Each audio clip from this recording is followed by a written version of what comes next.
Hi welcome to our channel. Bandla Ganesh ఈ పేరు మీ అందరికీ తెలిసిందే. అయితే ఇతను మల్కాజిగిరి ఎంపీ సీటు ఆశిస్తూ పోటీ కొరకు అప్లికేషన్ పెట్టుకున్నట్టు వార్తలు వచ్చాయి. గెలుస్తాడా ఏమిటి వివరాలు తెలుసుకుందాం. శ్రవణ్ కుమార్ గారు నమస్కారం. నమస్కారం అండి. బండ్ల గణేష్ మల్కాజిగిరి ఎంపీ సీట్ కోసం అప్లై చేసుకున్నాడని చెప్పి వార్తలు వచ్చాయి. అసలు గెలుస్తాడా? ముందుగా కాంగ్రెస్ పార్టీ ఈయనకు టికెట్ ఇస్తుందా లేదా? ఈయన గెలుస్తాడా ఓడిపోతాడా? బండ్ల గణేష్ అంటేనే ఒక కామెడీ పీస్ లాగా చూస్తారు ప్రజలు. అప్లికేషన్ పెట్టుకోవడం కామెడీ అయినా లేకపోతే ఇదంతా ఏమిటి? దీన్ని ఎట్లా చూడొచ్చు? మీరు అన్నట్టు బండ్ల గణేష్ ఒక కామెడీ పీస్ నిజమే కూడా. ఇది ఒక బండ్ల గణేష్ కాదు, మనకు బాగా తెలుసు రాజకీయాల చర్చలు వస్తున్న చేపంతా కూడా బండ్ల గణేష్, కేఏ పాలు, ఆ తర్వాత పవన్ కళ్యాణ్ జనసేన కూడా ఆయన అన్మెచ్యూరిటీ క్యాండిడేట్ కానీ ఒక జోకర్ పీస్ కానీ చూస్తారు. ఆయన నిర్ణయాలు కానీ ఆయన మాటలు కానీ ఏం మాట్లాడినా కూడా వాళ్ళ పిల్లాడు మాట్లాడేసుకున్నాడు అనే తత్వంలో చూస్తుంటారు. ఇదంతా కూడా ప్రజలు ఇచ్చింది కాదు, వాళ్ళుగా ఆ విధంగా ఇంట్రడ్యూస్ చేసుకున్నారు వాళ్ళని. ఇక్కడ ముఖ్యంగా గమనికి ఏంటంటే ఇది ప్రజలు ఇచ్చింది కాదు, వీళ్ళే కామెడీ పీసులుగా వాళ్ళకు ప్రొజెక్ట్ అయ్యారు. అది వాళ్ళు స్వయంగా చేసుకునేటువంటి విధానం. ఇకపోతే బండ్ల గణేష్ మనకు తెలిసిందే చాలా ఒక మంచి వ్యాపారవేత్త. ఇది ఒక ఆయన ప్లస్ పాయింట్. రెండవది స్పష్టంగా చెప్పతలుసుకుంది, మగమాటలు లేకుండా చెప్తాడు. కుళ్ళు రాజకీయాలు ఇట్లా ఏదో అనుకునే అయితే చెయ్యడు. ఈ రెండు ప్లస్ పాయింట్లు. తర్వాత మంచి స్నేహశైలి, ఆయన ఫ్రెండ్షిప్ సర్కిల్ కానీ బౌండెడ్గా ఉంటాడు. సరే ఆర్థిక ప్రయోజనాలు అవన్నీ కూడా సెకండరీ, ఇంతవరకు బాగుంది. ఇప్పుడు కొత్త కథ ఏంటంటే కమిట్మెంట్. అతను కాంగ్రెస్ పార్టీ గెలిచినా గెలవకుండా కాంగ్రెస్ పార్టీలో ఉన్నాడు. ఇంతవరకు మంచి ప్రయోజనాలు, మంచి లక్షణాలుగా చెప్పొచ్చు, పాజిటివ్స్ అని చెప్పొచ్చు. ఒక మెచ్యూరిటీ లేనటువంటి మాటల విధానం అనేది కొంచెం చర్చకు వస్తుంది ప్రతిసారి కూడా.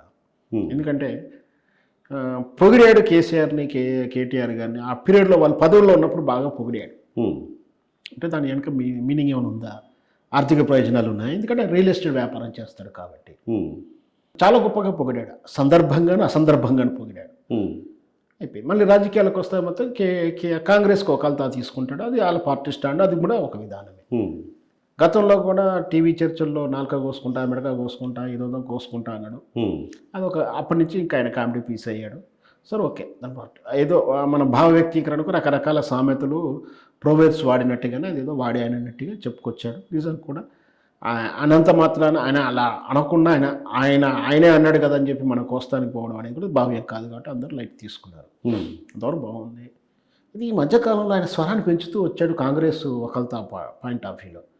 అసందర్భంగా ప్రతిసారి కేసీఆర్ గారిని కానీ కేటీఆర్ గారిని కానీ ఏం మాట్లాడినా విమర్శిస్తున్నప్పుడే ఈయన ఏదో ఆశిస్తున్నాడు అన్నొకటి అయితే గోల్ ముందర కనపడుతుంది అనేది స్పష్టంగా అర్థమైపోయింది.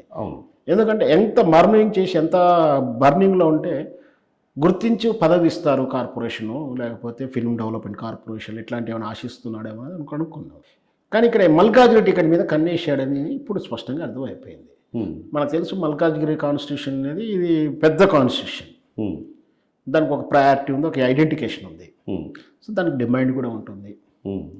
ఈయన టికెట్ అడగడం తప్పేం కాదు, అంత స్టెమినా ఉన్నవాడు కూడా. ఎందుకంటే డబ్బులు బాగా ఉండి ఖర్చు పెట్టగలడు, మ్యానిపులేట్ చేయగలడు, మేనేజ్మెంట్ చేయగలడు, స్కిల్నెస్ ఉంది ఆయనకు.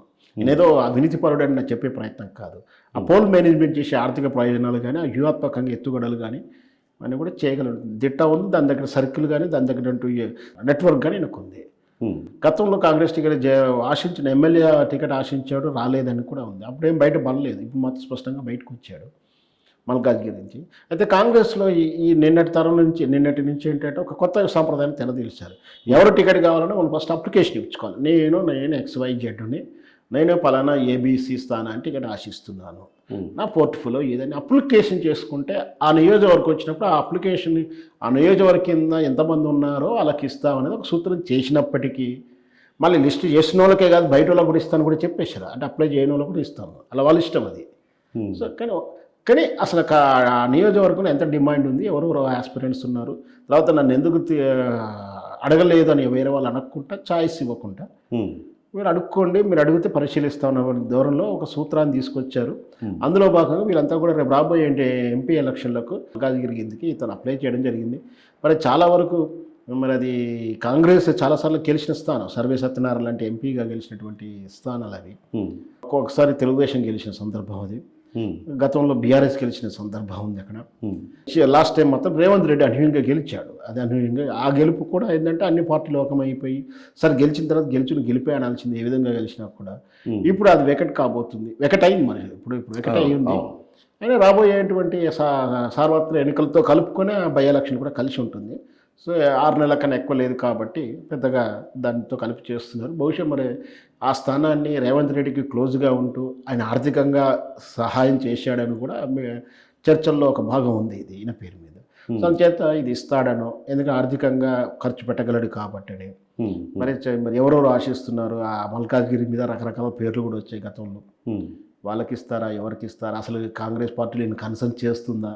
ఉమ్, ఈయన ఎందుకంటే లోకల్, ఈనాడు ఎస్టీడీ, ఈయన లోకల్ వరకే, ఈయన ఇక్కడి నాయకులకే సరిగ్గా తెలియదు.